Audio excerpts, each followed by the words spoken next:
All right. Welcome everyone. This is another Truth Talks.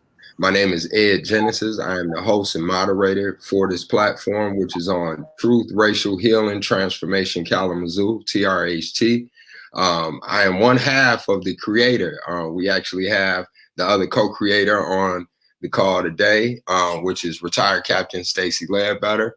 And we also have Ms. Gwen Moffitt, Mr. Josh Hilgard, and Mr. Victor Green on the call. So we're talking about police and community trust and how do we get there.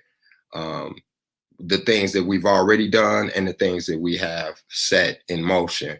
So before having the real introduction from the panelists today, I would like to go through the touchstones, but before I do, I got to give a shout out to Emily Oliveras, who's behind the scenes, always holding us down with the tech and support. And also shouts out to Shalana Lewis, who actually gave us the support and the platform to begin having these type of real conversations called Truth Talks. So with no further ado, I will go into the touchstones so we can talk to the panelists and get started. The touchstones are: be 100% present, extending and presuming welcome. Speak your truth. Identify assumptions and suspend judgment. Respect and learn from silence. Maintain confidentiality. No language of the soul is privilege over any other language of the soul. Value feeling as much as knowing. No fixing, no saving, no advising. Trust the healing process, your own heart and the hearts of others. Listen deeply. When things get difficult, turn to wonder, and always by invitation. Those are the touchstones, which is just an agreement that we come together within TRHT, which is, again, Truth, Racial Healing, and Transformation Kalamazoo. And it just sets the tone of having in-depth conversations in a respectful and heart type of way. So with no further ado, I want to introduce these amazing panelists today so we can get ready to dive in on this in-depth conversation. I have to start with Ms. Gwen Moffitt. If you can introduce yourself, please, and popcorn it over to the next person. You're on mute. Oops. Good afternoon. My name is Gwen Moffitt, and I am a community engagement liaison with the Michigan Department of Civil Rights. I work in the Community Engagement Division, and I am assigned to the ALPACs, which stands for Advocates and Leaders for Police and Community Trust on the west side of the state. So that includes Greater Grand Rapids, Kalamazoo County, and Berrien County. And I'm so glad to be here with you today. Thank you. Thank you. Thank you very much. Okay, so we can go right over to retired Captain Stacy Ledbetter, please. Thank you, Ed Genesis, and hello, everyone. Good afternoon. Stacy Randolph Ledbetter, founder and CEO of Black and Blue Networking and Consulting, LLC. Had a career 25 years plus in law enforcement, but now proudly working also with Truth, Racial Healing, and Transformation on a leadership team, racial healing team, and law design team. Happy to be here. Thank you. Thank you very much. Thank you. Mr. Victor Green, if you could please introduce yourself, please. Thank you. Everybody has their titles on there. I put my name in. I'm getting a text from our PR person at Public Safety saying, put your title in there. And I'm afraid to press any button for the fear that I will lose everyone. Fact that I'm this online. So after that introduction, let me introduce myself. My name is Victor Green. I'm the Assistant Chief at Kalamazoo Department of Public Safety. I'm under a brand new division. Thank you, Emily. You are, well, officer works title. So we'll just keep it like it is. I am responsible for a brand new division that started when I became Assistant Chief in November of 2020. It's called the Division of Community Outreach or Community Affairs, which is responsible for community policing. Also a brand new division that we're starting to emphasize or create here at Kalamazoo Department of Public Safety, and that is the diversity, equity, and inclusion, and also the Office of Professional Standards. Thanks for having me here today. Thank you. Thank you very much for being here. And last but certainly not least, Mr. Josh Hilgert. If you can introduce yourself, please, sir.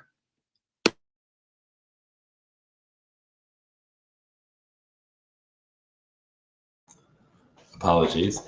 I'm Josh Hilgart. I'm the Executive Director of Kalamazoo Defender. That's our county's first public defender office, a nonprofit contracted by the county to deliver indigent defense services and trying to raise the bar on indigent criminal defense in the county. I'm born and raised here in Kalamazoo, and my touchstone is listen deeply. I believe that learning from the community makes our office better, certainly. And I think that, that's a good rule of thumb generally. Thank you very much. Okay, and before diving in, I had to text Emily. So a funny little story. I didn't know, I called Chief, I text Chief Vernon Coakley last minute and was like, we're having this. I was away for a criminal justice transformation retreat and just got back today. And I text him last minute and he was like, you got to stop doing this. And I was like, I know, but we need somebody. So he put AC Green. And so I just told Emily, I said, I don't know who this is, but that's the basketball player's name. I'm thinking in my mind. I said, so just put Officer AC Green. So I'm looking, and as you're talking, I said, wow, Assistant Chief Green, that's what. So that's one of the ways to begin building trust is just by being real with one another. So that's my bad. Yeah, Mr. Jennings, that's old school. You're talking about AC Green. A lot of generations don't even know about that. And right, that was back. Right. I'm gonna leave it alone, but that was back during the Jerry curl. So I'm just, I'm just calling it that is. So, but I take AC Green. That's not too bad.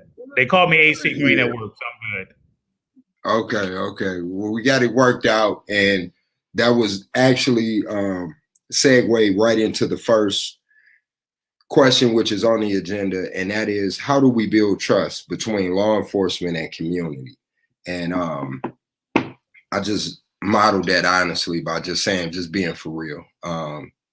Transparency on both ends, in my opinion, goes a long way. But we have experts on the panel for a reason. And so I want to first go over to retired Captain Stacy Ledbetter. If you please could, how do we get there? Community and law enforcement, the trust part. I appreciate the honor of you calling on me first, and you really didn't have to, because I am of the belief and the knowledge really that for the time that I was in it and even now, law enforcement serves the community, works for community. And so knowing what the community thinks and wants and feels about that definition is what's very important. But over my time and experience in terms of building trust, which is so important, several biggies, particularly when officers that work at departments do not live in the communities that they serve. It is very important to really, number one, have knowledge of the community, what's important to the community, but even just about the community. When I think back a lot of times and just think about how that piece wasn't there, just learning about the city and culture of Kalamazoo. But that came over time. Aside from knowledge of the community, would definitely say authentic has to be in there, relationships. So again, meeting and building relationships with people, not in a superficial sense, because they can see through all of that. So really getting to know people, because there's all types of people in this community, in this county in particular, and all over the country for, as we talk about law enforcement in general and building that trust. Along with that, I'll just throw out some nuggets so we can move it along, but definitely transparency. You got to keep it real. You got to be open. You got to talk about what you do, how you do it, why you do it. The accountability piece, that community sees that accountability taking place when things go awry, and they will, and it's okay. But when you talk about it and put it out there for community to understand, because if you think about any field any of us are in, regardless, I mean, doctors, lawyers, et cetera, everybody has their lingo. And so when you get caught up in that and people don't know what you're talking about, that's not a good thing. So again, meeting people where they are and putting it out with understanding. And what I'll end on are a couple notes of empathy and compassion just as well, because officers have a lot of discretion. And so the decisions that are made many times should come from the heart. And again, based on my experience, I just definitely really believe it, had to utilize it, and it was real. Thank you. Thank you for that breakdown of not only lifting up some of the work that you've done and participated in, but also lifting up, as you said, the nuggets of different things that we can do now. Before going over to Assistant Chief Green, because one of the things I want to do is actually hear from law enforcement first. So there was a very intentional reason of asking retired Captain Stacy to speak first, because well, for one, I actually trust her and who I call Big Bro, retired Captain Vic Ledbetter. And that was a earned trust, because I am directly impacted and formerly incarcerated. And I have a lot of different things within my story that would, I don't want to say cause distrust, but I can say that. I can say that would cause distrust, but through doing the work and staying in it and what they call leaning into the tension, I've been able to find that this is not just an automatic. Just because I am a Black man in North America does not automatically mean law enforcement is my adversary, and that was something I actually had to learn. So that's just speaking from my personal experience. I know we have a lot of healing, a lot of growing to do before everybody feels that same way. And I'm definitely not speaking for everybody, but from my personal experience, this is why I'm here. And I think we can figure out something. Going over to Assistant Chief Green, the same question. How do we get there as far as community and law enforcement with the trust aspect? Yeah, thank you, and thank you for a great question. I agree with Stacy and I go back a ways. So we used to work together when I was at public safety the first time around, and when we talk about police and community trust, I live by 4 C's. So when I became assistant chief back in the fall and got with my team, and the team consists of, community policing officers and everything. First, let me begin by saying this is nationwide. Community policing starts with each and every individual officer when they make contact with a citizen. That's when that's the true meaning, I believe, of community policing. And then you have your specialty units that do the intense follow-up. So I am a firm believer when we talk about police and community trust, as we look at how do we imagine what policing now is in 2021, is the 4 C's that I follow by. So let me just briefly cover what they are. One is, first C is communication. How do we communicate? How do we effectively communicate? Not only through social media and all these other platforms, but doing similar events such as what we're having right now. How does law enforcement listen to the community, and how do we relay our information back and forth? So how do we have an open road, such as what Gwen is part of and Stacy is part of, is AllPac. And so as many different platforms that we have to constantly be involved in from every aspect of police, and not only from the patrol to the middle management, but also from the chief's level. So we talk about the first C is communication. How do we effectively communicate listening? And how do we effectively communicate when we talk about transparency and accountability? The second C is what you talked about just a few minutes ago, is dealing with collaboration, or when we talk about relationships. I do understand this about relationships and been dealing with collaboration for years is it takes time. You said to me when we first started, I didn't know who AC Green is. Well, we have to develop relationships so I get to know you and you get to know me, just like I'm developing a relationship with Gwen and we have one with Stacy and Josh. So it takes time to build that trust up. We would agree to disagree on many themes. So when we talk about the second C is collaboration, how do we effectively develop meaningful, and as Stacy said, authentic collaborations with everyone? I'm a Black man, I'm a father, I'm a son, and I'm also the police. And how do we see each other as authentic collaboration?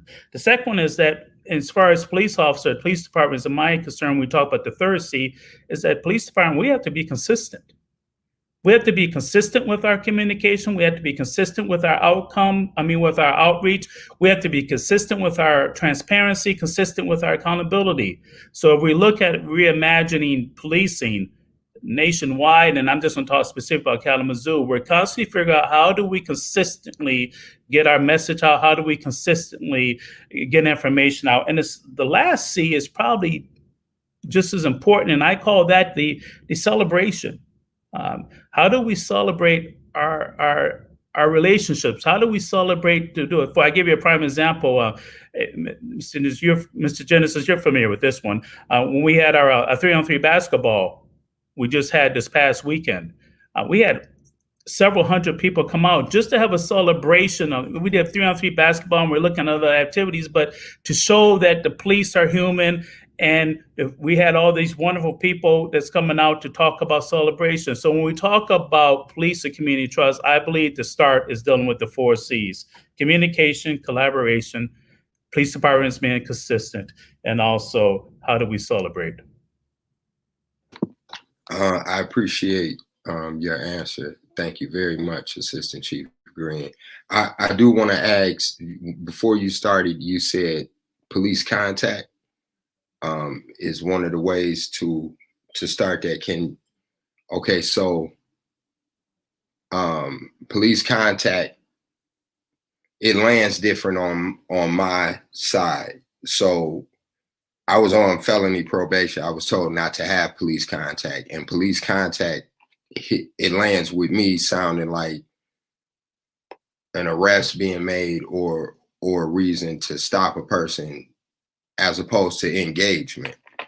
Is that what you mean? Like when the police? So what I said about police contact, we're talking about police and community relations. We talk about police collaboration. That community policing, in my opinion, starts with individual officers making contact with citizens. And then we also have our specialty units, such as community policing unit, etc. But I believe how to define community policing is starts with individual contacts that the police have with the citizens. Okay, I got you. Just the context of the contact. I got you. You speaking with one another and things like that. I've actually met several officers being out like that. So I think that's cool. Thank you for that. You did lift up collaborations, and then you also, that's probably, yeah, we'll go back to collaborations and the 3-on-3 shortly. I want to make sure we allow the space for the first answer. Mr. Josh Hilgert, the same question. How do we get there? Law enforcement and community.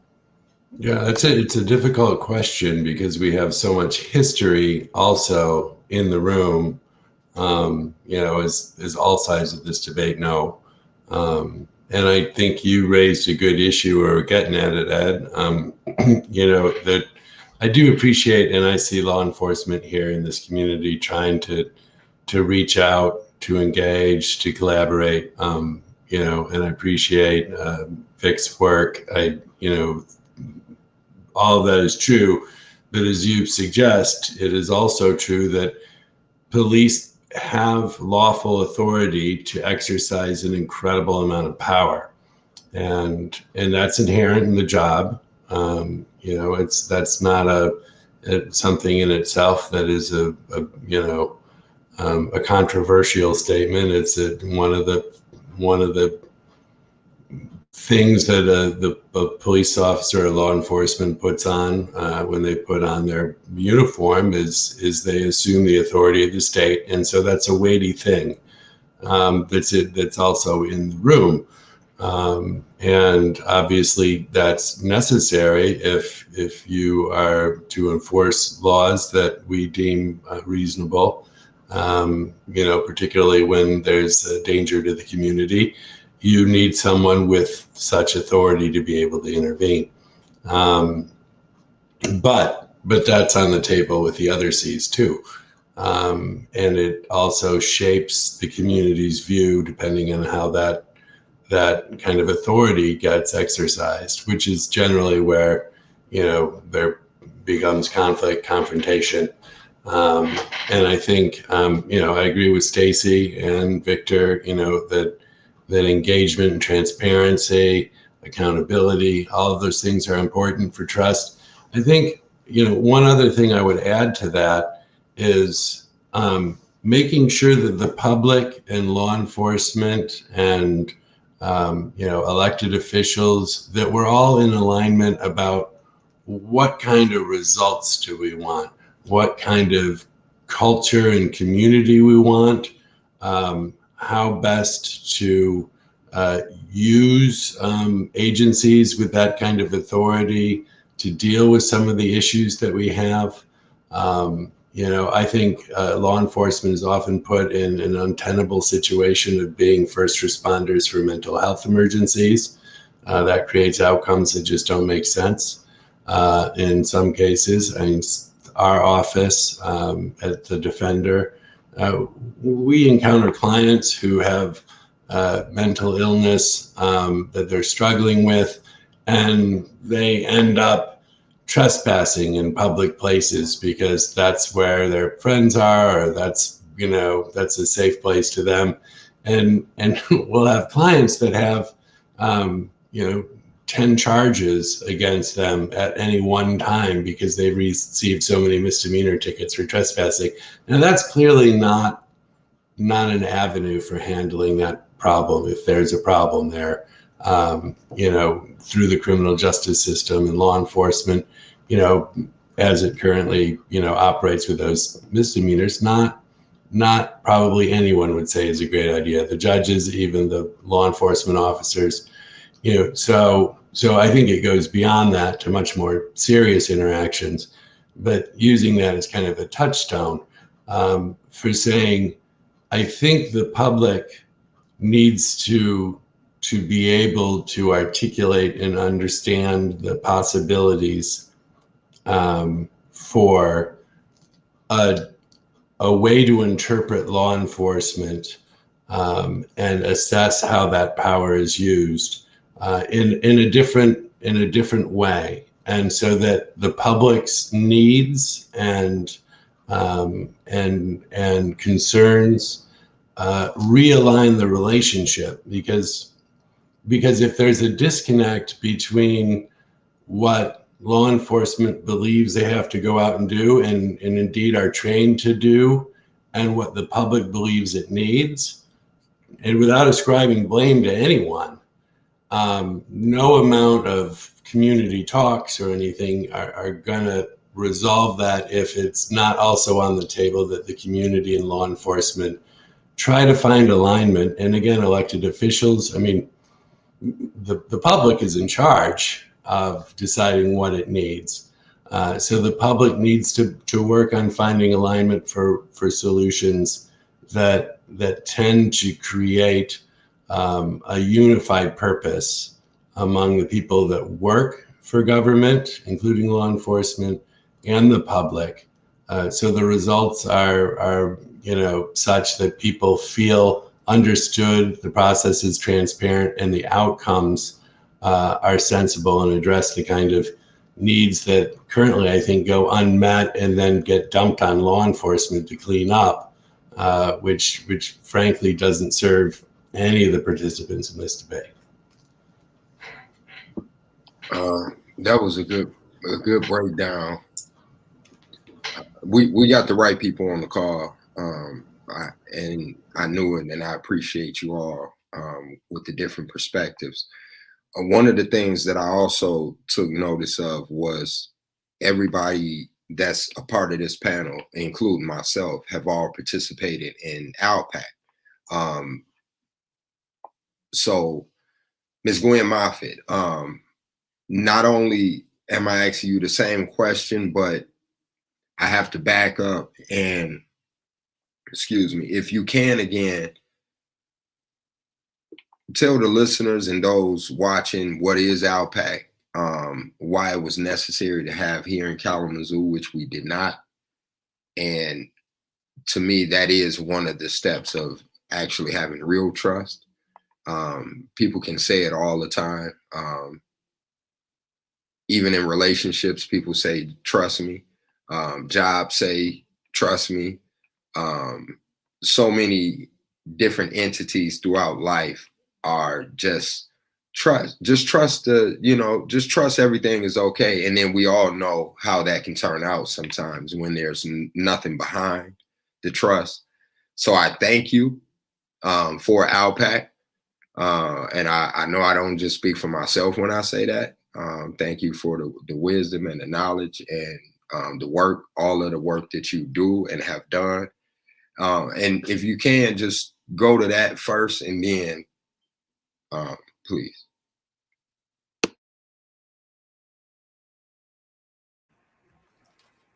Certainly. I originally joined the Michigan Department of Civil Rights as a civil rights investigator. And whether it was Elliott Larson Civil Rights Act violations or EEOC complaints, which are primarily employment complaints, then on to housing. And so I always wanted to work in community engagement, be out in the community. And so my first assignment in this new position was connected with actually the TRHT, the Kalamazoo Truth, Racial Healing, Transformation, Enterprise Initiative. And one of the things that really struck me about that was the statement that the premise for launching the 10 TRHTs around the country, for which are in Michigan, was to jettison the notion of a hierarchy of human value. And when you think of ALPAC, and again, explaining the what the acronym means, it has to do with advocates and leaders for police and community trust. And it actually was, the first one was launched several years ago by a minister in Detroit. So under the Michigan Roundtable for Diversity, they became our legacy ALPAC. And as life continued, then others were formed. So there are currently 10 around the state. And what I've learned, or what has become my belief, is that wherever there are law enforcement and community members who are coexisting, which is every community, because, whether it's the sheriff's department, whether it's your local law enforcement jurisdictions, you need a space or a place where we can come together to talk about community policing issues, if you will, excuse me. So when all the things that have been said before me in terms of communicate, collaboration, empathy, compassion, transparency, authenticity, and this whole issue of trust, because trust is not automatically awarded or given. It has to be earned. And so sometimes we know that we in professional positions, we feel that we know best. And if you would just do what we tell you to do, or not do as we do, or do as we say do, sometimes it does not work towards building trust. So bottom line, it is about building relationships. And as has been said, it does take time. So when you think of ALPAC as being that space, this table for dialogue and deliberation, and it doesn't mean just because I am the chief of police, say, for example, if I am the law enforcement co-chair, and in looking at the structures of, or the organizational structures of the ALPACs around the state, they all have a law enforcement co-chair and a community co-chair, so that we have, balance. And on the law enforcement side as well, it could be a criminal justice member who is the co-chair. Some of the ALPACs, or at least one right now, has what we call vice co-chairs. So they're there to help with that history and that development and to bring additional hands on deck. And again, it would be on the law enforcement, criminal justice side, as well as on the community side. And so as we think about all the things that are going on in our country right now, particularly, we need to certainly focus on community-centered empowerment as far as police reforms are concerned. We have to be inclusive. And even though I know sometimes as professionals, we think we know what's best for you. But, as our assistant chief just said, I am a father, I am a son, right? He's all those things. Police officers, law enforcement officers, they are human beings as well. So when we go back to the TRutH and this whole thing of jettisoning this hierarchy of human value, I'm not better than you because I have this title. I was in a venue a couple of days ago, and someone said, we need to leave our title at the door and our ego on the floor. And I just wanted to bust stitches. I thought, wow, that is powerful. I will have to remember that, because when it's all said and done, if we think about our bodies, which are bags of chemicals, we're all just bags of dirt, and we're all going back to the dust. So why can't we treat each other in a way that acknowledges that? Once upon a time, as a diversity consultant, I used to say to folks, if there were a fire in the room, all they would know is that there were males and females. Your skin color, eye color, texture of your hair, none of that would still be existing, but would not matter at all. So then when we think about the ALPACs, and again, they're located, we have the Detroit ALPAC, there's one in Saginaw and Jackson, the three that I named earlier, Greater Grand Rapids, Kalamazoo County, Berrien County, Lansing, and also Traverse City.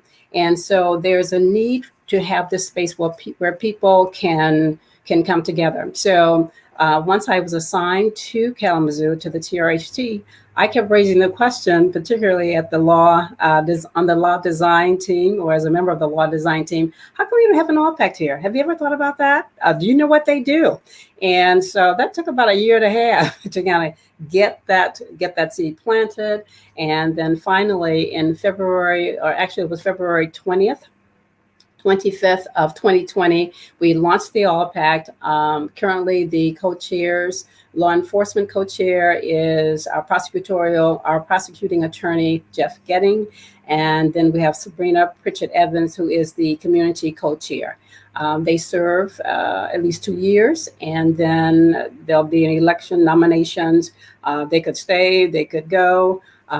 So it just kind of depends. But it is that space to talk about various issues.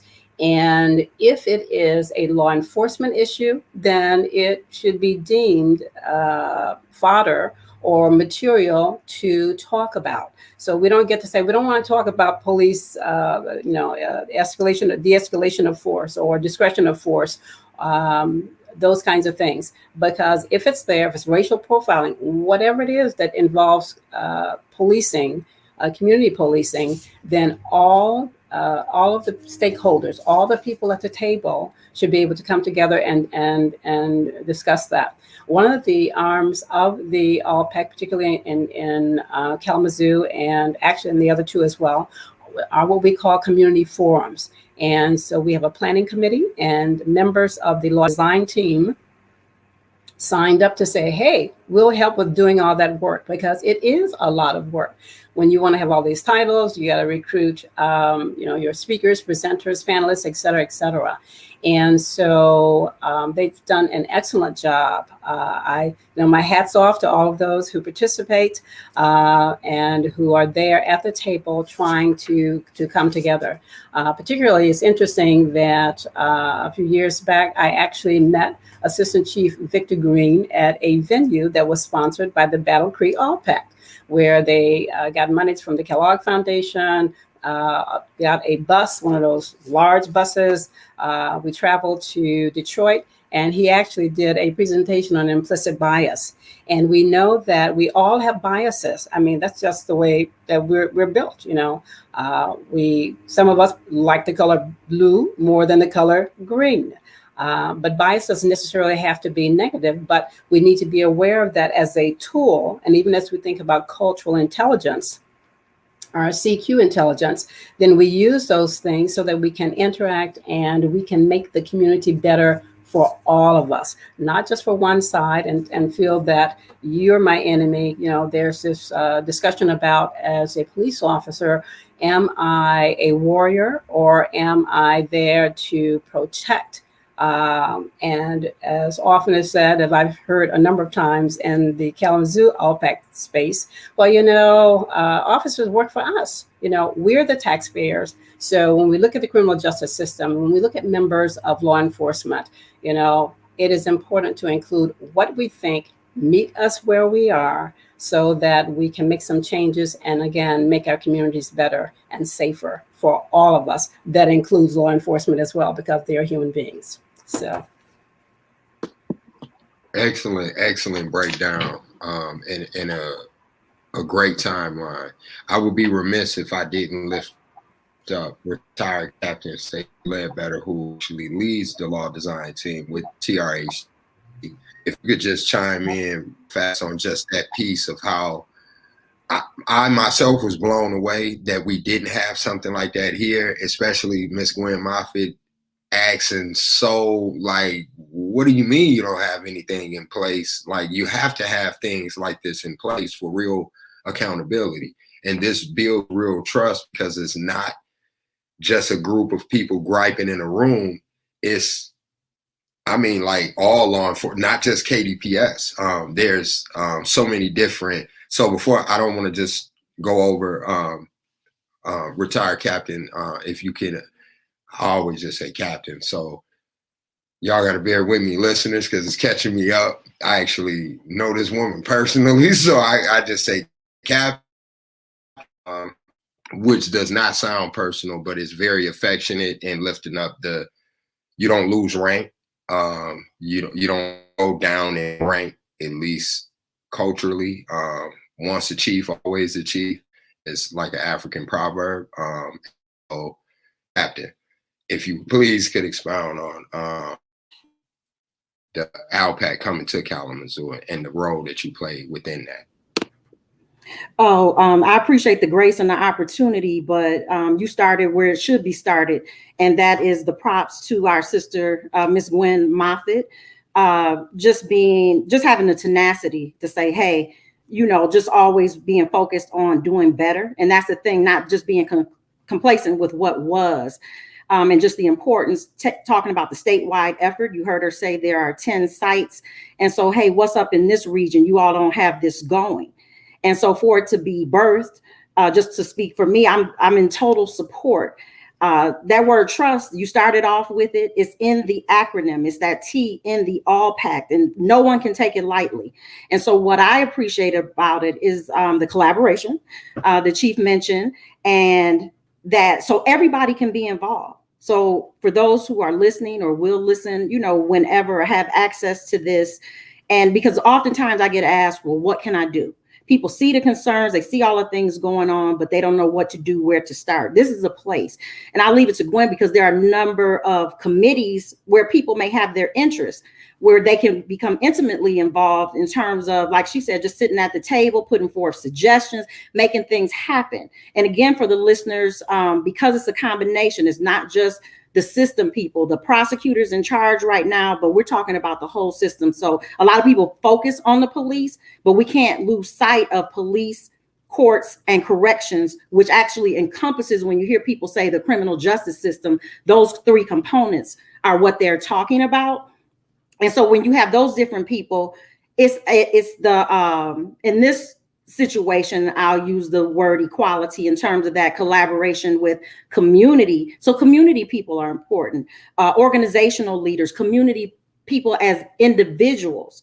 And so if people want to step up and be on panels such as this, we talked about the community engagement and the things that we do, those opportunities are there. So it's not about one side or the other, preaching to one side or the other. It's about bridging a gap, which is palpable, which is nationwide, as was mentioned. It's not just here in this community. It's a conversation that's happening across the country, concerns, issues, history, et cetera, et cetera. And so as far as All-Pac in Kalamazoo County, we just want to do better together. And like I said, I can't say much more than Ms. Gwen already said, but I just can say I'm a supporter. Thank you. And Absolutely. Mr. Genesis, may I say a quick statement? Yes. I am, Gwen is not giving herself enough credit in the sense of creating this All-Pac. I was heavily involved with the All-Pac in Detroit. Matter of fact, when she mentioned Dan Kirkbond, bless rest his soul, he was the founder of All-Pac with the Michigan Roundtable. I was a co-chair of All-Pac a few years back as a civilian when I was a civilian there. And the unique thing about All-Pac is it allows you to, whenever there's an elephant in the room, an elephant is a concern, the best thing you can do is introduce yourself to the elephant. And All-Pac gives you that platform to have a genuine, authentic conversation when you have a great facilitator to navigate through the most difficult things when we talk about police and community relations. And when I came here, Gwen and I had this conversation, I was so excited to see that All-Pac was being established here from my work that I did in Detroit. And I still keep in contact with Detroit All-Pac. So All-Pac is a great platform that we're using. And as we continually evolve it here, it's a great platform to build trust in the community with police and community. So keep up the good work, Gwen. I thank you. But I want to, I keep passing. I keep saying, oh, no, not me. You folks are doing all the work. And as you mentioned that, and thinking about the various work groups, and these actually formed at the first action planning community forum that we have had following the death of George Floyd. So there were 6 breakout groups that folks kept saying we'd like to keep meeting. Those groups were, first of all, we had the prosecutorial transparency and accountability work group. Josh Hilgart, who's on the call today as one of our panelists, started out leading that group, and as life has gone on, it now has been taken over by Dale Mitchell. And they have, because of some of the things that they wanted to do, have moved it on to do some collaborating with other organizations in the community, and have launched a campaign for criminal justice transparency. Another work group was or is currently law enforcement and mental health. And that's about the mental health of law enforcement officers as well as the mental health of community members. That is led by Ruth Garcia and Molly Peterson. Then we have the education work group. That one is led by Dale Mitchell, and they're working on using what they call the IDI, the Intercultural Diversity Inventory. Then we have the community law enforcement officer engagement, not just community and law enforcement engagement, but the focus was on officer. How are officers interacting with members of their communities? That currently is being led by Irene Atkinson. And then we have the law enforcement and youth work group. Again, Ruth Garcia has been intimately involved and working with folks from the Board of Ed or your one of the other organizations, I don't remember what it's called in terms of your education oversight organization. And it is also co-led by Stacy Jackson. So whatever your interest is, we've got something at ALLPAC for you. And we want more participation, because this is a way that people can voice their concerns. They can come in and not just complain or whine, but you can also do some work, some advocacy, some support. Again, focus on making it a better community. Thank you very much for that. Yeah, for going in depth with the different departments and the different ways people can not only support, but being a part of the work, because it definitely will take us all as community to help with this change. We're gonna shift gears just a little bit, because I'm actually I get to sit in these type of spaces and have these type of talks and say the work is being done. I'm also, again, directly impacted. I live on the north side. I'm raising 2 sons, also with my daughter, but I'm very concerned with my sons as far as law enforcement, when it comes to law enforcement and different things like that. One of my concerns is the collaboration part. So I hope that this is, I'm gonna just say it, I hope that this is a safe space for us all and just being for real. So collaborations to me looks like everybody plays their respective parts. And sometimes I lose sight of that. That's my fault. But I don't think, like, if we want to do a cake drive, I would reach out to the bakery to see if they would want to be involved, because that's what they would bring to the table. And where I'm going with this is the 3-on-3 basketball game. If we can be more into collaboration, and what I mean by that is simply during the public nuisance policy conversations, there's a lot of people who don't get what the roles are. And so law enforcement gets a lot of, well, you're just out here doing this and the kids don't have anything to do and they don't have anywhere to go. And I've been one of the people to help spread the message of this is not the role of KDPS. And KDPS has said that several times, that this is actually not our role to create things like this, and that the community should come together. Entrepreneurs, we encourage those type of things. Like, let's actually come together and build things like that. When things come together like a 3-on-3 and it's not in collaboration, like we actually have another one coming up August 28th.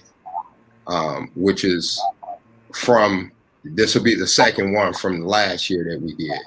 And it was my hopes that we could have came together and maybe we could have made it a little larger. But when KDPS, who's not basketball coaches or does not do that, reach into different areas, then it could potentially step on toes of other people, or it can lose the intentional collaboration. Some of that I'll take the blame for myself, because I went public against KDPS at that time. So myself and Chief Vernon Coakley were not talking at the time, so we had to talk afterwards. And he told me in the interim this was planned out. However, again, this is something that we did last year, and perhaps just sitting down and just discussing different things of how we really can collaborate. And this person does this. I don't play basketball, and I don't coach, but Mr. Johnny Berry, who has coached for over 15 years in the Kalamazoo area, that's his expertise and what he did. I just brought to the table the criminal justice reform mentoring through Speak It Forward. And it would be my hopes, and I don't mean to be too long-winded, but it would be my hopes that in these type of settings, we get to meet the officers in a way that's four of them came down to the last. There was a game for the older people, Stop the Violence, for the young adults, maybe two weeks ago, and 4 officers from KDPS stopped through. It was great just interacting and talking with them. And it was just natural. They weren't looking for anything. They weren't assigned to actually come. They just heard about it and stopped through. Once we get to that point, I think that helps a lot. But I want to lift up, for one, I want to make sure I say nobody did anything wrong by having a basketball game, football game. If it's for the community, it's for the betterment, it's for the good, I say everybody do whatever they want. Nobody has a stronghold or a trademark or a lock on anything. I just wanted to lift up collaboration because there are possibilities of us working more together. And one of my ultimate goals is, I have a grandson and just the cutest. And when he's at walking and pointing age, I actually want in my community officers that wave when they ride by, and the kids wave back, and you know this officer's name because, like Assistant Chief Green lifted up, and it's very reminiscent of what retired Captain Stacy used to do once upon a time. So I know I've been long-winded. I'm gonna shut up. I wouldn't say as opposed to 3-on-3s or any community engagement, but I would say in addition to, what if we can have community engagement that's like, it's strictly for that. It's strictly to meet and greet. There's food from one of these food vendors. I don't want to shout out anybody to leave anybody else out. We have plenty of them. So many people that can bring different things to the table. The officers are actually there, not just because they're in uniform and their presence is there, but they're actually eating some of the food that's there. They may buy something from one of the vendors. And most importantly, they got a chance to know some of the community, and the community got a chance to know them. And I'm biting some of that off Captain Stacy and how I was able to meet her in a more in-depth way where there was a learning. And I think that would be great. We definitely have to stop the violence. We definitely have to figure out something about the resisting and obstructing the officer things. We definitely want to be in collaboration and more conversation. But I think one of the ways, in my opinion, my humble opinion, that would help would be an invested interest. You know that, okay, this officer may not live here, but we shop at the same store when he's on duty, or he knows about this, or she knows.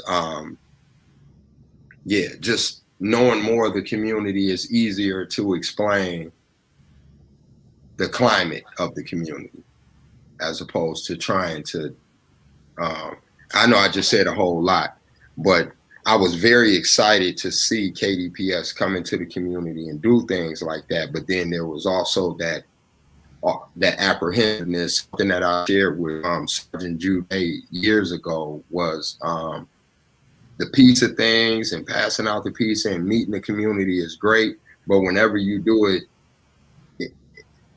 just a suggestion would be a collaboration with community people, just so it's like, hey, we're not just out here trying to win favor, but we're actually out here trying to build real relationships. So take the pizza, but also know my name, take my card. Let me shut up, I'm going real far. Mr. Josh Hilgert, going over to you. And just I'm definitely not the end all say all. I just really would like to see this in the future. I'm just a visionary. I got dreams and ideas. So that's just that. That covered the misconception as far as my part. Because I was once upon a time, I thought that's how it was. It was split. And it was us over here and law enforcement over here. And by us, I don't mean Black, I don't mean North Side. I mean, like, everybody has felt that certain type of, everybody I've talked to have felt that hairs in the back of their neck stand up, or what do the police want? And we have to fix that in a place so small like Kalamazoo. We just have to. Like, it just doesn't make sense at this point to not have the real conversations and begin to trying to fix something. And this is coming from somebody who first felony at 17 right here in Kalamazoo for resisting and obstructing an officer, not charged with any other crime. And then also my father was killed by law enforcement in Gary, Indiana. And I keep coming back to the table, because everybody cannot be demonized or vilified because of some things. I just said I was going to shut up, didn't I? Sorry, y'all. This is a very touchy topic. So I'm just like feeling it a little bit.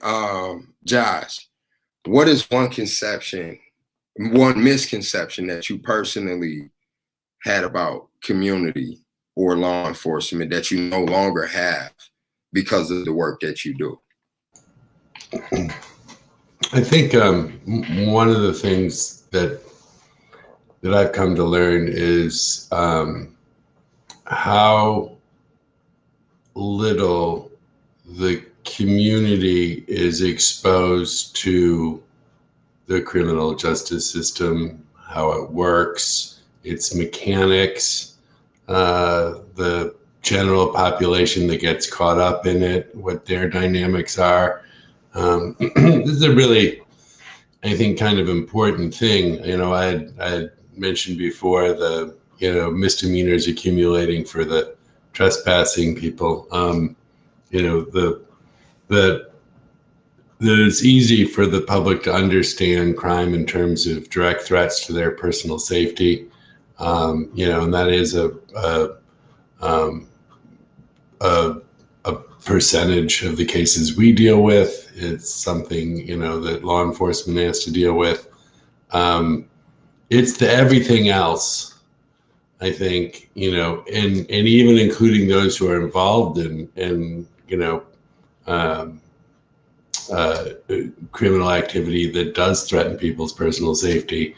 The backstories,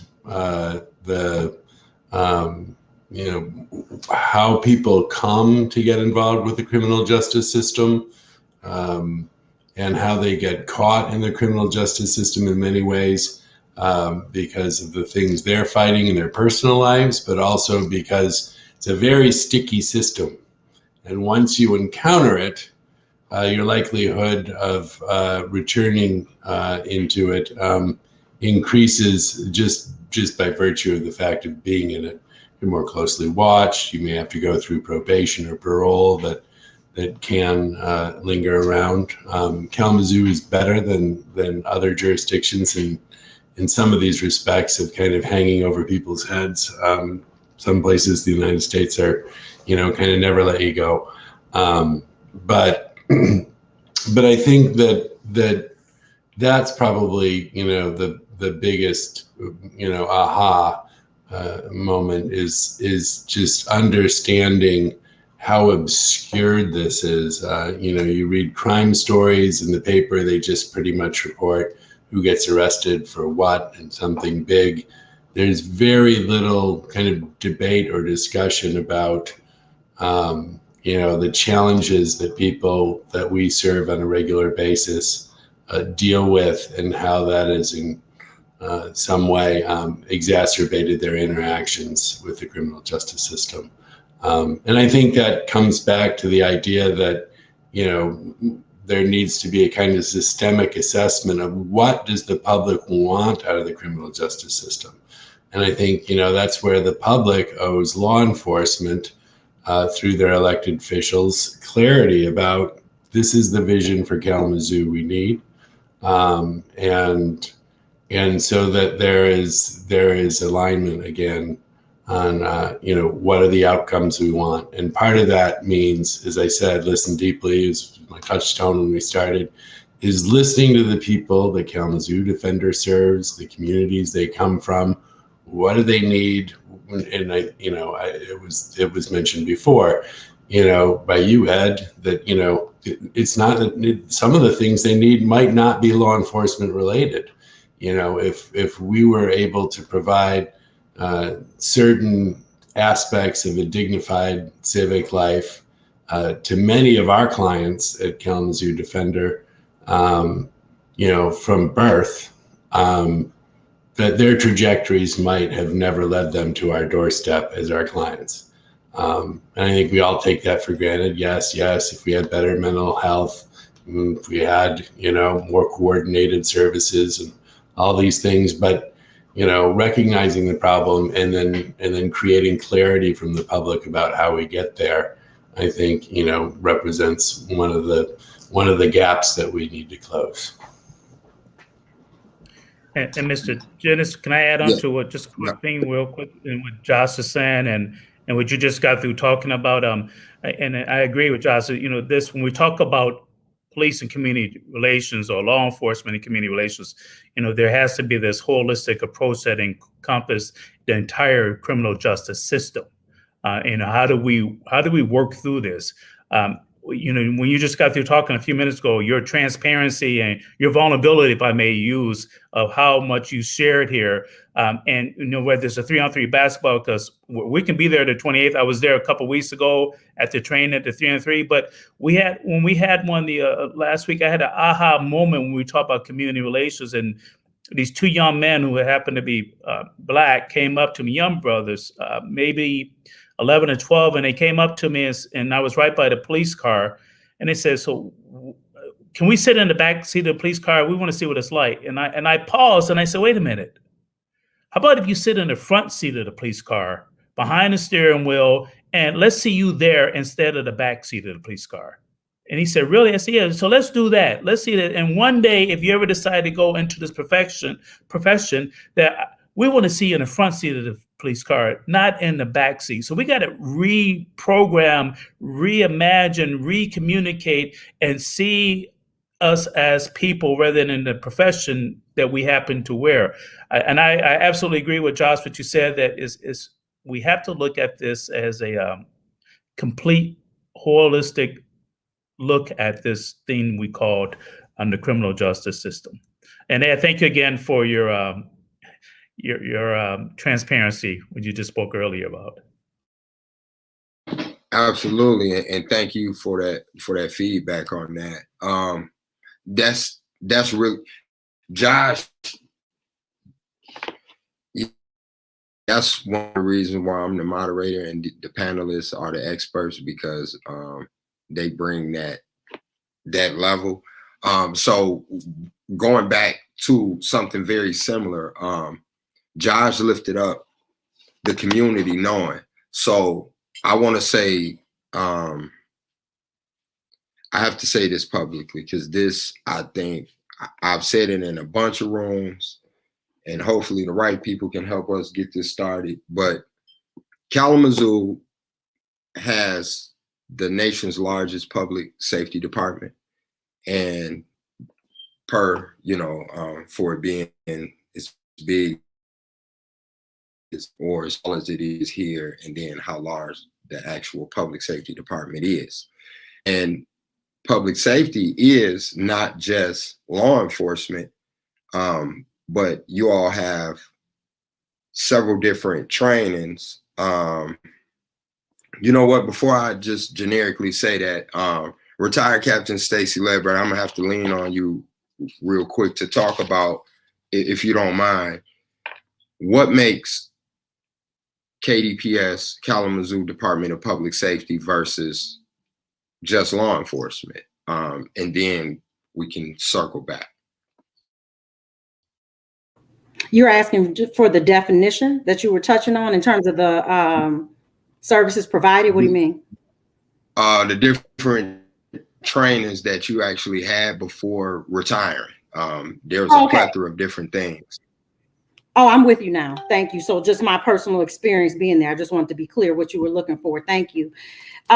Really, I mean, then and even now, it's about the collaboration we're talking about. It was about bridging the gap between community and police. And it actually came about from having real conversations with officers. And like you said, just speaking factually for a moment. So it was a conversation one time with a white male officer, and we were just talking about where we were from, et cetera, et cetera.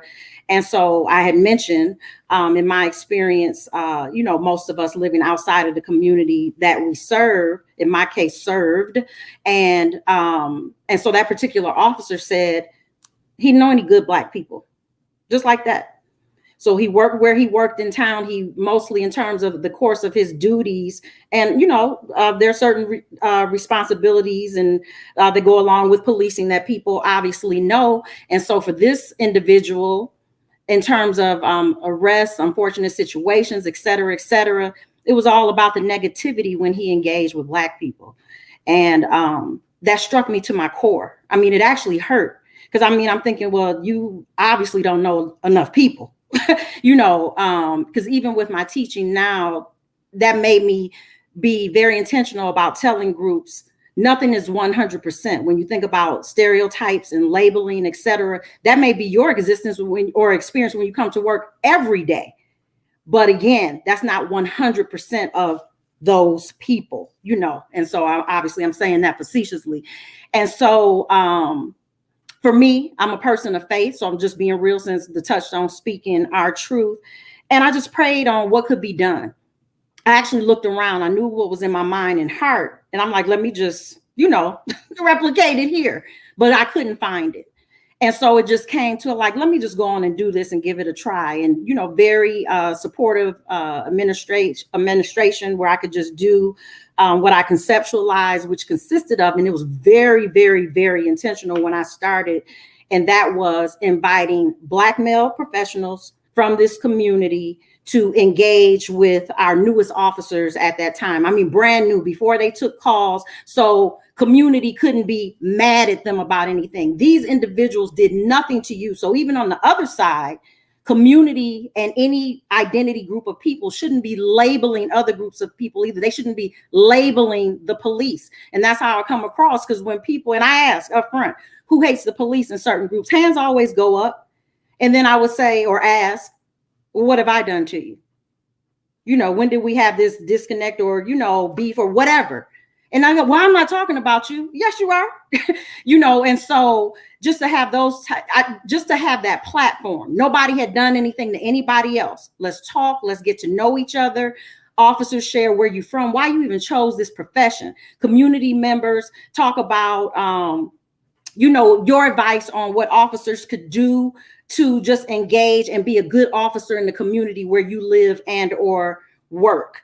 And so for them to be in this, for the officers to be in this specific situation where they're seeing brothers who are just on the ball in all these different types of ways. Yes, we're in Kalamazoo, Michigan, but everything from entrepreneurs to college president, because we had that at one of the engagements in particular. And it was awesome. So officers keeping in mind, these gentlemen are here because they want to be here. They want you to be great. They want you to do good, and they want to build these relationships. So, I mean, again, just so I can cap it here, it was just about hard work. Just to put it in a nutshell, it was about engagement. But I remember one guest in particular, one of the things he asked one of the officers, he said, you know what, this engagement is all fine and dandy. And, I got my suit on and we're both here. Both sides got invited. He was like, but what if you see me out in the neighborhood with my hoodie and my jogging pants on? So it's still that whole assessment and size up. And we all have first impressions, no matter who we are. That implicit bias, we all have it. Those of you in this space know that. And so, just get into the core. And so at this point it's grown where we've incorporated not just building relationship, but also talking about and having that conversation of why we even have to do events like this. It came from somewhere. It's historical. I mean, there's so many other factors in between. And so that's what we progressed to this day. So, you know, from KDPS retired, and now the flagship event is happening at Kalamazoo Valley Community College Police Academy, with the community members being much more diverse, because we can't be stereotypical in any aspect. I've met people of all different identities, racial backgrounds, ethnic backgrounds, who feel some type of way on both sides. So we can't be presumptuous in any area. So it's just about, again, first of all, it's a life journey. We can't stop it at any time. It has to be continuous. And I look at it as a form of literally saving lives potentially. So for folks to, again, and I'm going by evaluations and feedback from the participants saying, I had no idea in terms of the things they learned, or, you know, I built this bond and I keep in touch with this person now. Because when we talk about building relationships and trust, Vic Green said it, you know, it takes time. So if we could capture people at the beginning of their career, like you haven't even stepped foot into it, and we're cultivating this and we expect you to carry it out for 25 years plus, it can make such a difference. Thank you. Thank you for that. Yeah, thank you for that breakdown. I was one of the participants. I didn't know what I was getting myself into, and I liked it. I really did. I learned a lot, and I wanted Captain to lift that up before going into again, I'm a visionary, so I think I got enough people on the call and hopefully enough people watching, and I've said it to the right people, so I think it can happen. It's just we need that support and that boost. So there was that community aspect, which Captain was very intentional about, and officers learn things like who's the mayor of the city, the name of the police station, which is, and I always forget. Can you say that? Absolutely. Arthur Washington Jr., first Black city commissioner in Kalamazoo. Thank you. Like those are like key things that it is very important if you're serving the community to know different elements of the community. But I was also fortunate enough to go to citizens training, which was seeing the different things that KDPS went through extensively from, and like I said, we have the nation's largest public safety department. So putting out fires, administering CPR if needed, and then also being there to administer the law enforcement side. But to have a day of that and then also record it, so community, generation after generation, this is like in a public library to where you see officers and community engaging and learning about the community. And then you also see community and officers engaging in community learning the different things that public safety does. It was a very humbling experience on both ends.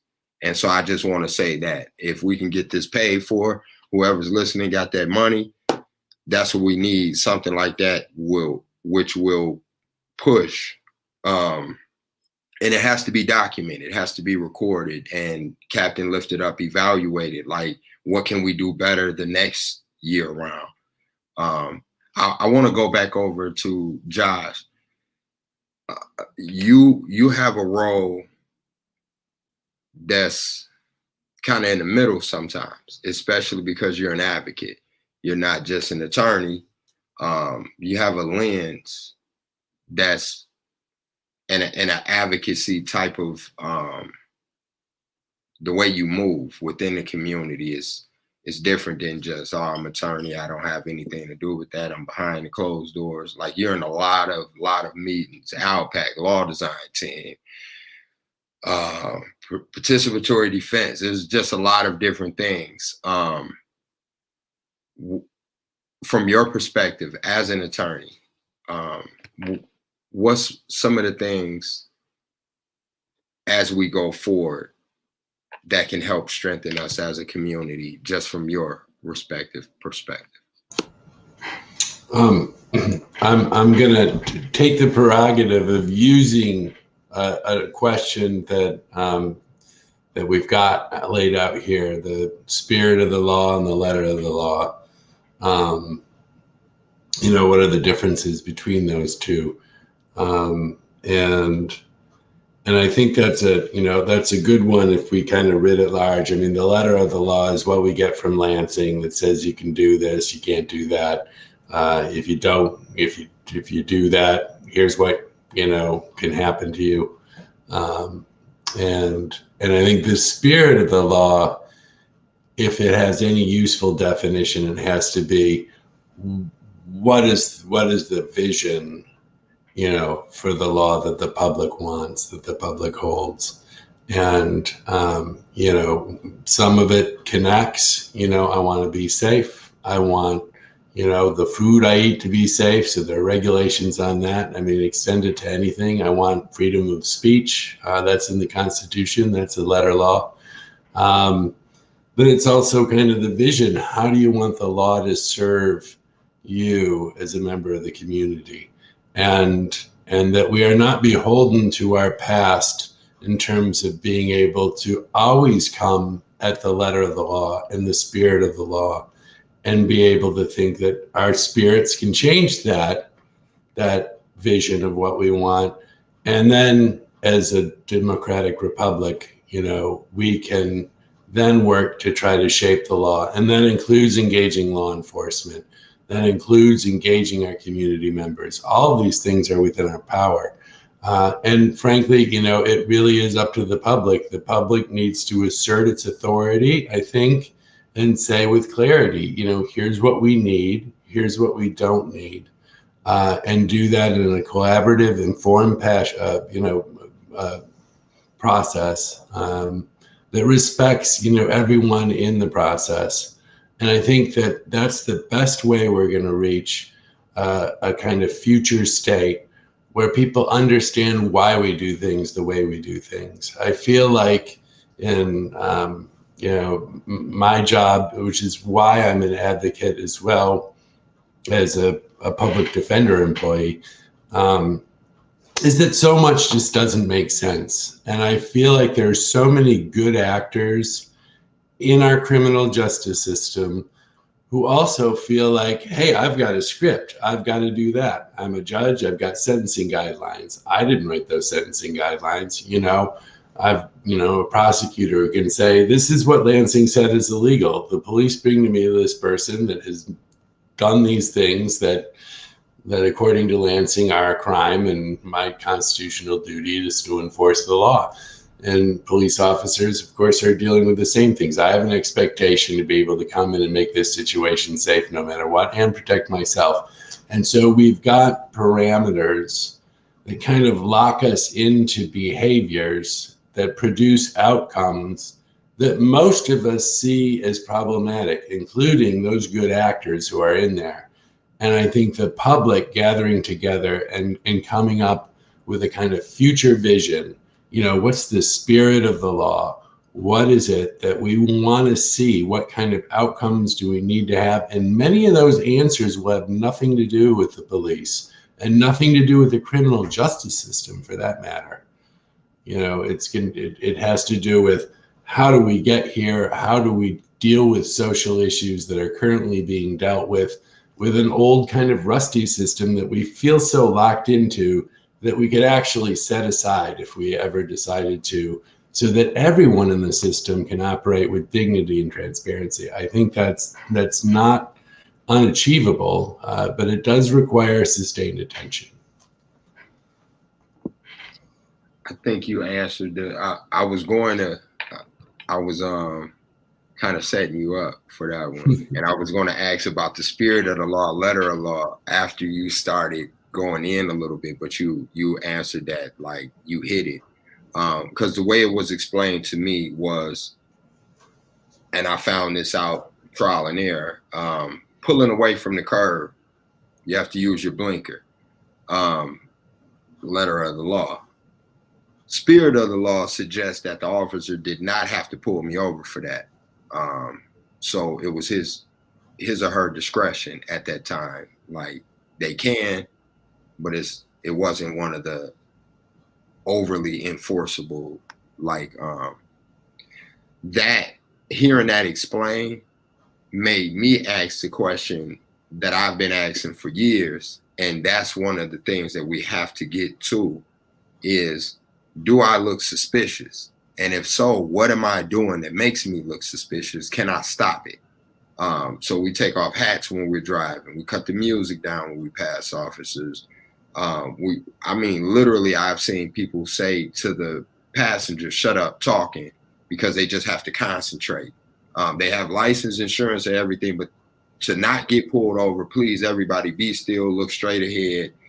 It's always somebody in the backseat that looks back, and then everybody's upset. Why would you look back? Now he's going to pull us over. And it's the question of, is it my car? Is it me?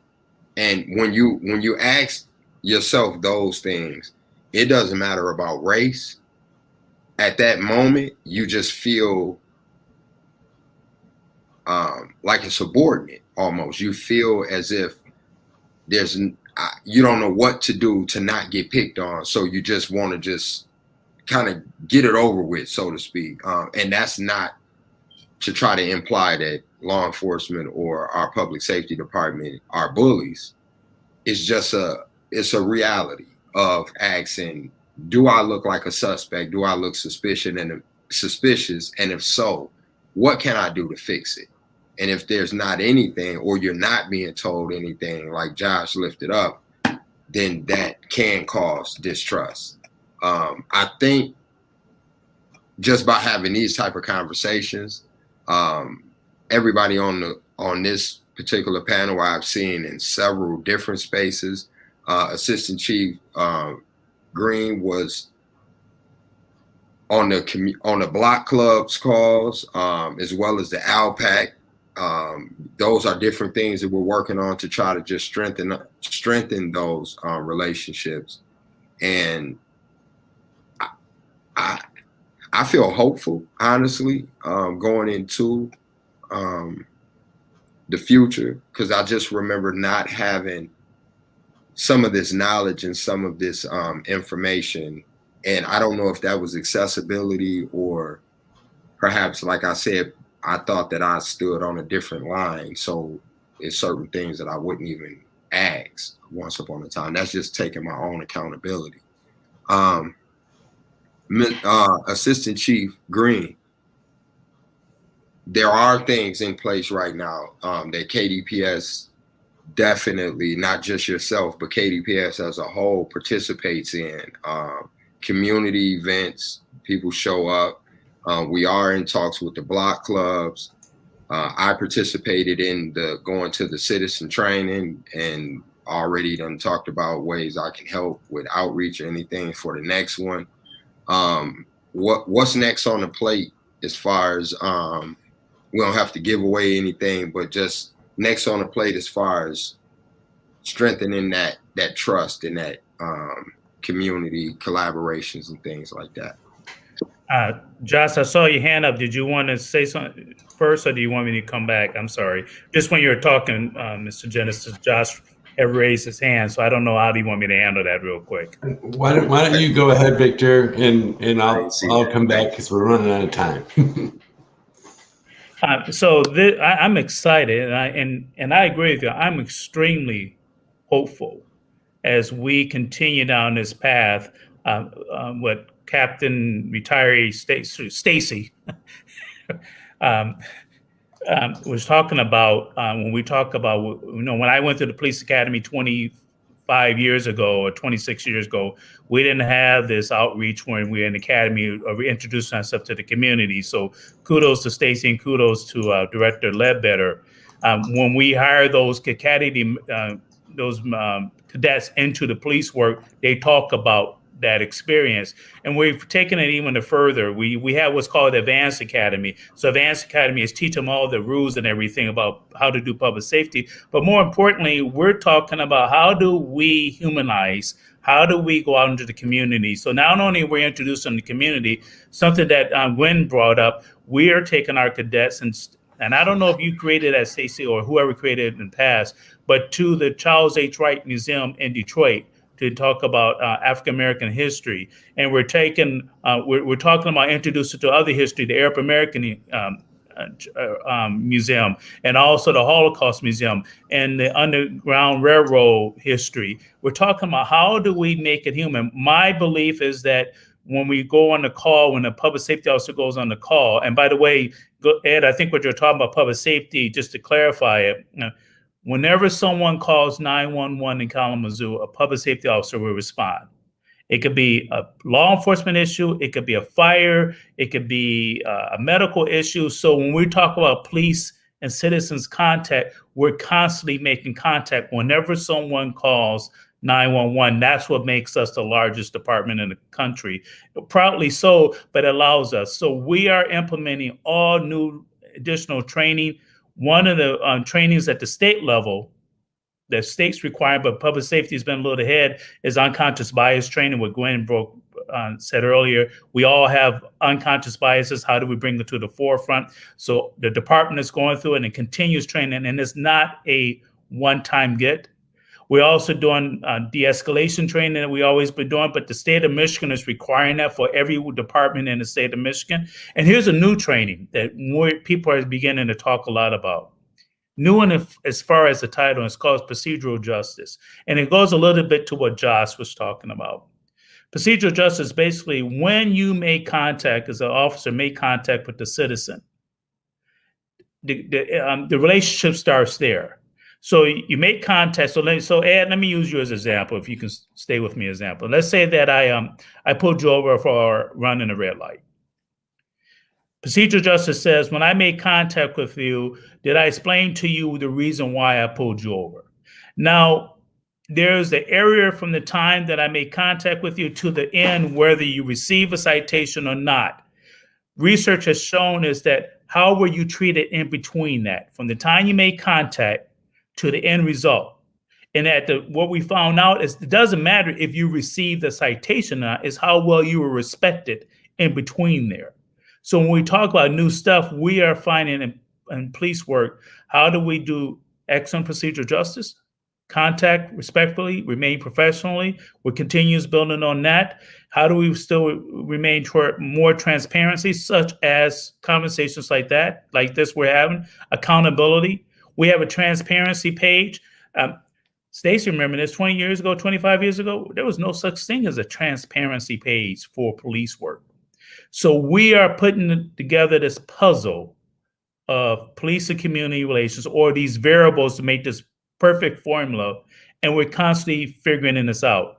And the only way this can be done is many more conversations like this one, and input from the community, and figure out how do we do this well. And finally, I would like to say, which I'm really excited about, nationwide, we got new policing going on. Nationwide, there is young departments everywhere. Our average seniority for for police officers is less than 5 years on the street, and that's nationwide, because we got this brand new generations that's coming into policing.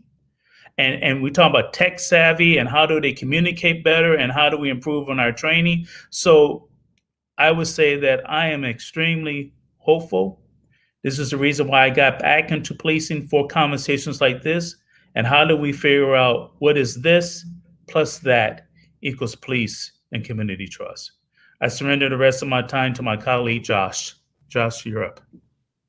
Thank you. Thank you for that. Well, actually, before I turn it over to Josh, especially with what you just said, we had a question from the community. Mr. Rick Freeman asks, do patrol officers receive periodic written performance reviews? How often? And is community relations on the list for performance items reviewed? Yes, officers, thank you for that question, Rick. Yes, we do performance evaluations once a year, but on different topics, such as professionalism and all this other stuff, equipment and everything. But we also do, we have accountability. We have this new system called body cameras, and well, everyone has a camera, and we constantly review different things. How do we check the performance of officers, how professional they are? So there's different ways in which we provide that service. I hope I answered that question, Rick. Yes, we do have performance evaluation that consists of that. Thank you very much. And Josh, I didn't mean to have you on hold that long. Please. No, that's good. I just wanted to follow up with what you had said, Ed, about, what you had kind of invoked there is the discretion. The police have the discretion not to pull you over for signaling as you pull away from the curb. And I just wanted to suggest that, as the public weighs in, that is a movable part. Before you even change the laws, you have discretion. And I think that's the most fertile opportunity for the public to weigh in, is how police use discretion when they decide whether or not to make arrest. The prosecutor has discretion whether or not to issue a charge. Judges have the discretion whether or not to follow those guidelines that come from Lansing. So those are things I think, the community can empower and direct the agents of law enforcement and criminal justice generally to use their discretion in a manner consistent with what the public would like to see. That's something that can happen right away without having to write any new laws. I appreciate that. Thank you. And lastly, y'all see we went over, so if you have to hop off, it's totally understandable. I definitely didn't mean to keep anybody over. I knew we were going to go pretty deep about this, and actually I have a lot more to say, but we're going to end with the last question, if you all can. The transformation. What does transformation look like when it comes to community and law enforcement, especially with building trust, and how do we get there? And I know that's not just a simple, one party question, but just anything you offer, like Captain said, nuggets, which is making me hungry, honestly. But anything that's like that, then we can take back as actually like notes, because this is a collaboration and a collective talk. So starting with retired Captain Stacy Ledbetter, what does transformation look like? Thank you so much. And with you asking that, I'm going to hit send here and ask tech. Shout out to Emily for being dynamic tech. But if you could put that link I just dropped so the community can see it. I am sharing a document. I'm a member of the National Organization of Black Law Enforcement Executives, affectionately called NOBLE. And our current president, Linda Williams, put a lot of time and effort into bringing some experts together and creating this document called Reimagining Public Safety. And so just to give an idea of the components, and again, the public has the access. We talk about the transparency, and Noble's slogan, if you will, is justice by action. So we know we're the conduit. Many of us are the intermediaries between community and the law enforcement community. And so there's the big focus on the needs of citizens. What we've talked about here, what are the needs of the community? Acknowledging past harms in our communities, in our countries, like saying it out loud, acknowledging, because there is a tie that we still deal with today. And also those harms, which would specifically include disinvestment, disparities in education, et cetera, et cetera. So people, in terms of behaviors or issues that we deal with in big ways, a lot of times they stem from these societal ills, if you will. And so also reviewing and analyzing data to identify categories of community issues. And Josh talked about that, just in terms of things that should be looked at. And so we need to know and assess the problem before we just start throwing a lot of solutions into the atmosphere. And that's what that's about. So just being real about what we're dealing with and how we should with an appropriate lens. of course, and it's happening in this community, but that community-oriented policing that we've talked about. So even regardless of whether any department has a community policing unit, if you will, it's also a philosophy and an ideology in terms of building relationships and engagement that all officers can do from top to bottom, bottom to top. Advocating ending racial profiling, period. Revisiting qualified immunity, period. Citizen review and oversight with teeth, with authority, and just being honest, for me speaking on it, you know, when I see this in terms of the citizens just having knowledge and a foundation, and so that oversight can be fair for everyone involved. But that's very, very important for community engagement. Even though we have some of that here, I think Gwen was sharing or going to share, when we talk about Kalamazoo County, there are numerous police departments in this county, not just KDPS, and many of the community members don't know those jurisdictional lines and may not even be aware of all of the departments. So even with what Josh does, they're dealing with cases from all over the county, from numerous jurisdictions who do their own thing. They set their own course. So all of us in Kalamazoo County need to be cognizant of that. So when we talk about citizen review and oversight, even if it's not those specific boards, it's still the specific education and knowledge. And so those are snippets from the document, and that's why I was sharing it there. So feel free to go through. So it's just something to leave everybody with, like you asked, Ed Genesis. Thank you. No, thank you very much, Captain. Yeah, I knew you would bring some next step and valuable information. That's important, especially lifting up, echoing what you and Josh already talked about, and that is actually identifying some of the things, not just loosely saying, well, there's healing or there's distrust, but actually starting to identify what are some of those components of the mistrust, and get ready to build towards that. I really appreciate that. Thank you. Ms. Gwen Moffitt, what does transformation look like besides just that, the awesome ALPAC, which we have now, and your wisdom? Well, because in launching the ALPAC, it was launched as a county ALPAC, not just an ALPAC for the city of Grand Rapids, of city of Kalamazoo.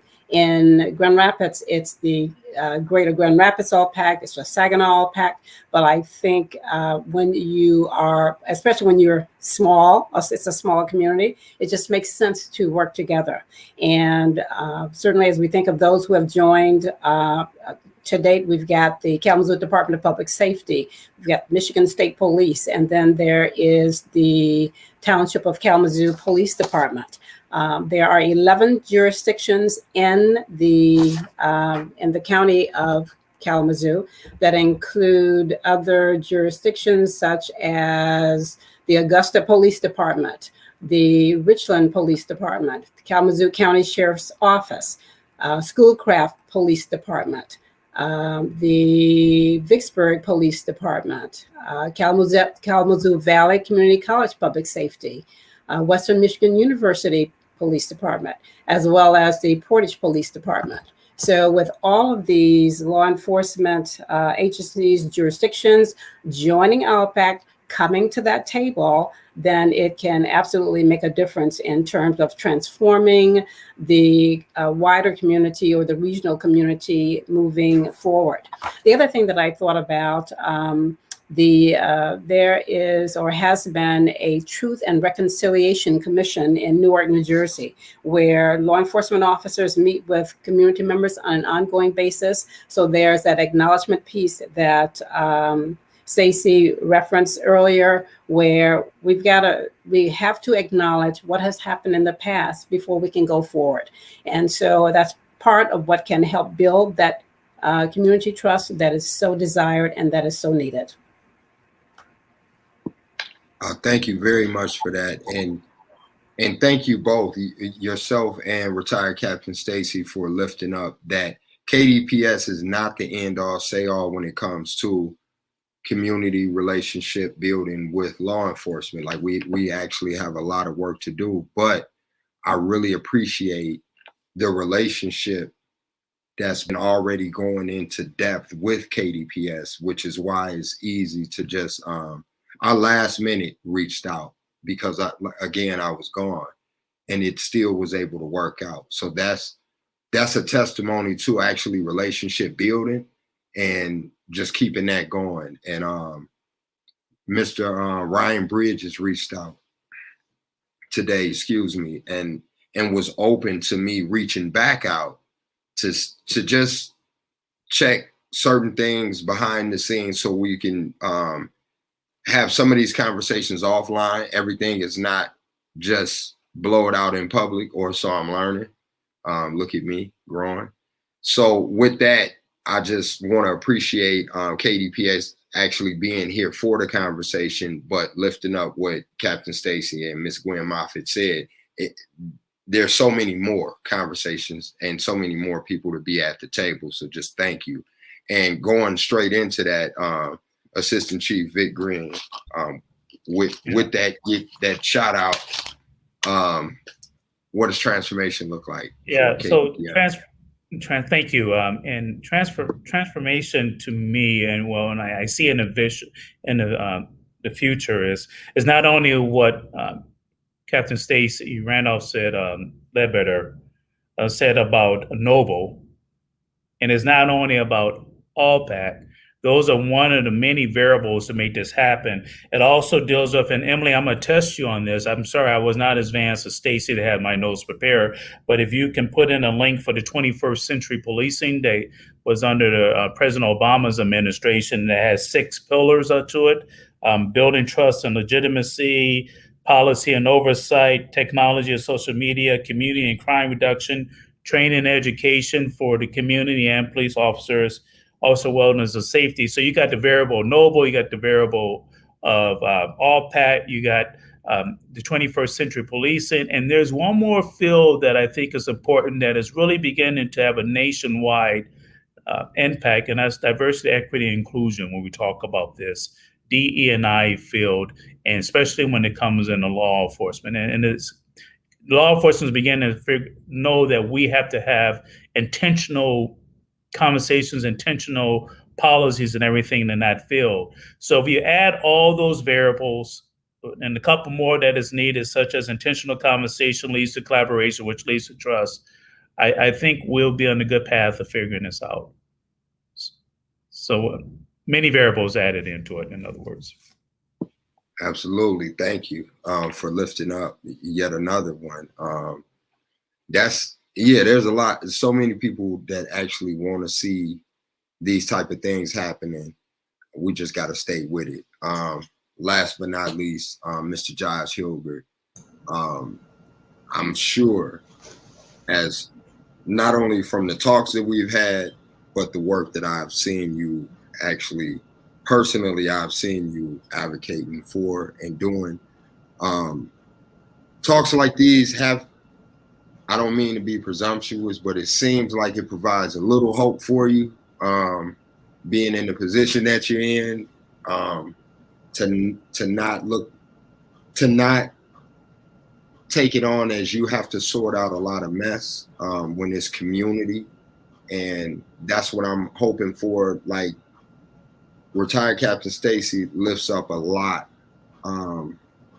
that is not just law enforcement, that we also have that prosecutorial accountability part, because as you lifted up earlier, law enforcement will do their job, which is to exercise what's under the law, but then it also lands on a table where, again, that discretion piece comes up. And so thank you, Captain, for lifting that up. And thank you also, Josh, for echoing that. What does transformation look like, especially in regards to yourself and your role? I appreciate your bringing back up just the discussion about how these things are interlinked. I think, you mentioned the office of the prosecuting attorney. It's a constitutional office. There's one in every county in Michigan. Almost all charges will get authorized or declined. Those that come in from police departments, all the different agencies that Stacy listed, they'll filter into the office of the prosecuting attorney. And so there's a great amount of discretion there that helps direct all of those agencies to some degree to let them know what charges this local prosecutor will pursue, what they won't, or under what circumstances. And so that's an important thing for the public to keep in mind, is that these systems fit together, and so they often operate.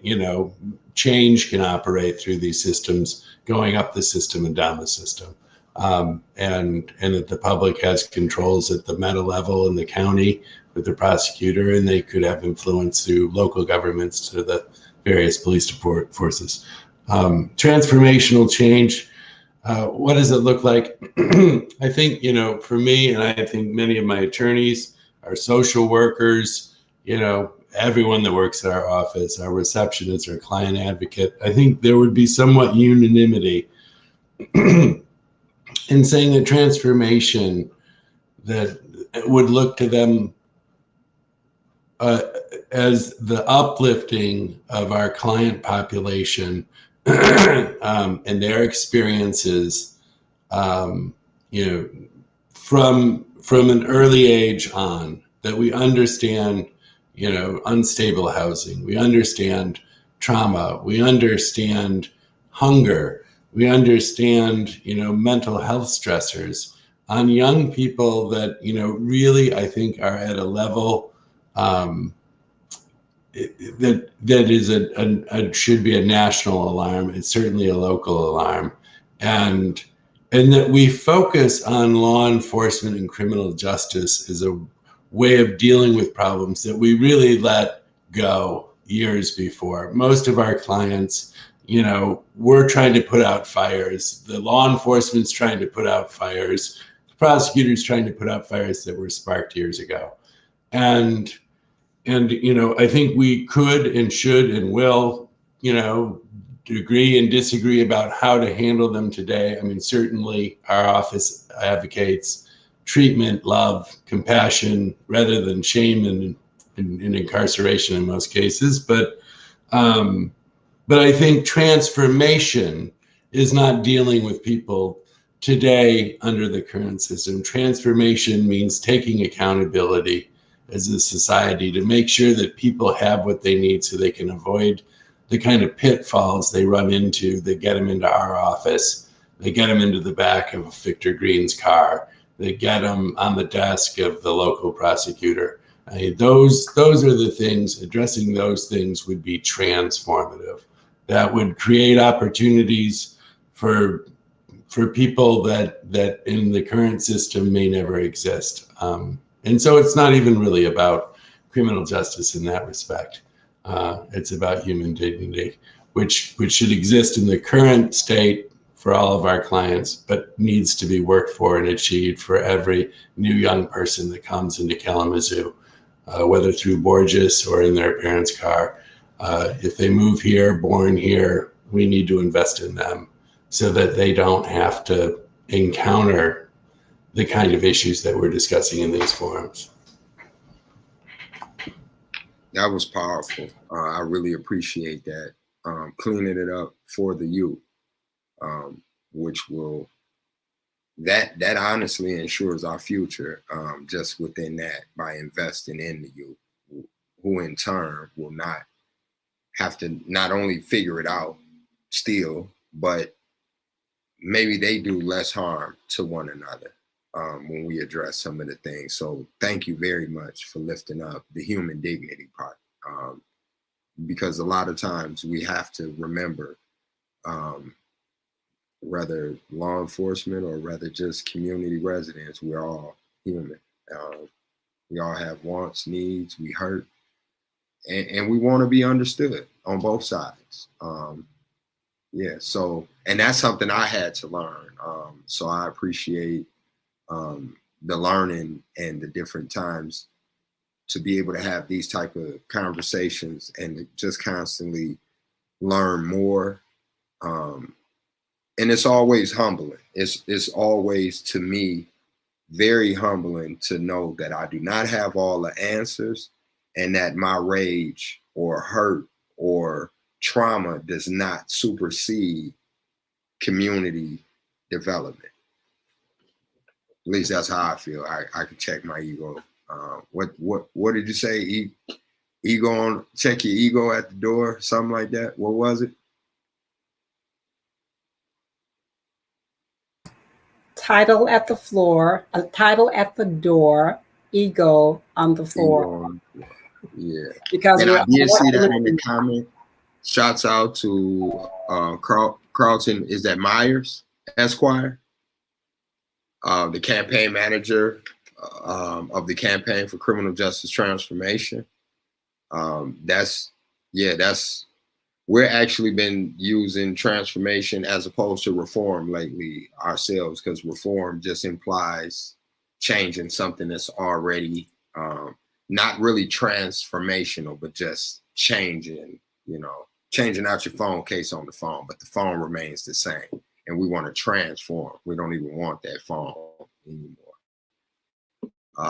Thank you all. I kept you all almost a half an hour over, but I really appreciate you all, just like all of the wisdom, all of the different things that's going on. You just didn't share opinions. You actually gave like different things that we can actually dive in and make bigger. So I really appreciate that.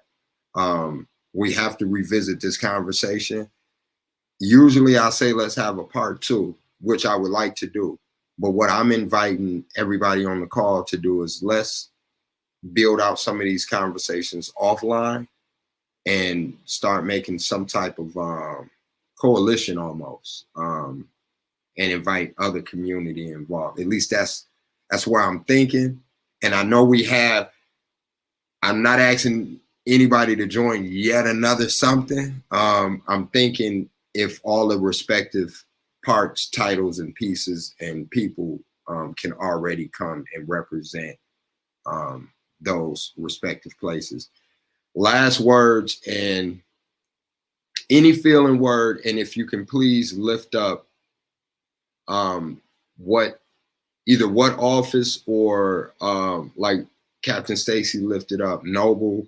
I know Miss Gwen Moffitt lifted up, of course, Alpac, but then you also just put something in the chat. Anything that can connect, and we're out of here after that. We could just go. Anybody could just go.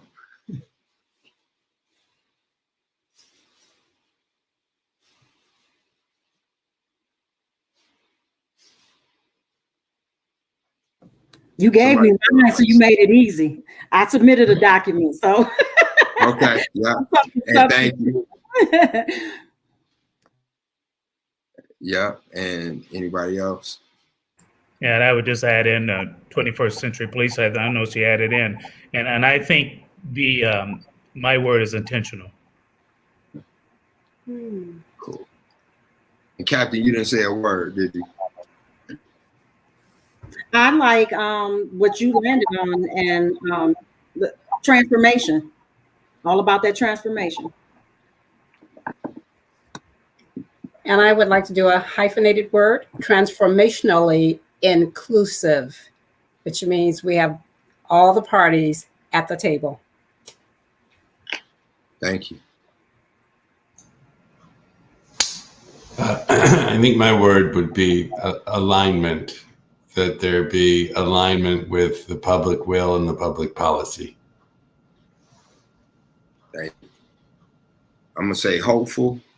This makes me feel very hopeful in where I'm at.